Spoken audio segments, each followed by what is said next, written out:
65-vjetori i lindjes ka qenë një ditë e veçantë për drejtorin e teatrit Mixheni Arjan Çuliçi. Ai është surprizuar nga kolegët e tij dhe kryebashkiaku Benet Beci, të cilët i organizuan një festë surprizë për ditëlindje.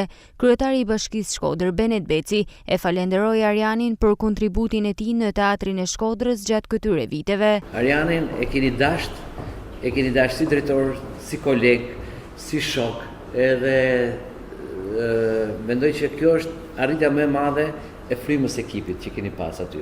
Unë nuk kam pa ekip që të funksionojë me një dashuri, dhe kjo që thotë Arjani është në fakt thelbi që ne kena funksionuar vetë, sepse kur krijon atmosferën pozitive, puna ecën bukur edhe njerëzit japin maksimumin e tyre. Festivali i humorit për mua që kur mblodhen gjithë artistët e një plejade të tërë të humorit që kishte humor për sa kohë, edhe u rikthyn, unë nuk kam marrë më shumë mirënjohje, sikurse edhe Arjani, nga artistët që vinin të vjetër në moshë, pension, që kishin kohë pa u mbledh, që gëzimi kishte ai aktivitet, edhe nuk ishte çështje e pagesës fare, saqë ishte atmosfera që është krijuar në rikthimin e humorit, dhe i takonte që në Shkodër të rikthej edhe festivalit. Nga ana e tij, Arjani falenderoi kryebashkiakun për mbështetjen e dhënë gjatë drejtimit të teatrit Mixheni. Për gjithçka, për besimin që pat,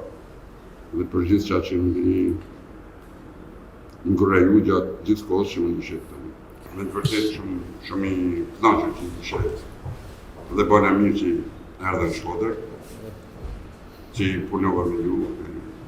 Staf që ka teatri, staf mrekullueshëm. Arjan Çuliçi është një nga emrat më të njohur të artit dhe kulturës jo vetëm në Shkodër, por në mbar Shqipërinë. Prej 2 vitesh, ai drejton teatrin e Shkodrës, ku një nga eventet më të rëndësishme ka qenë rikthimi pas 30 vitesh i festivalit mbarkombëtar të humorit.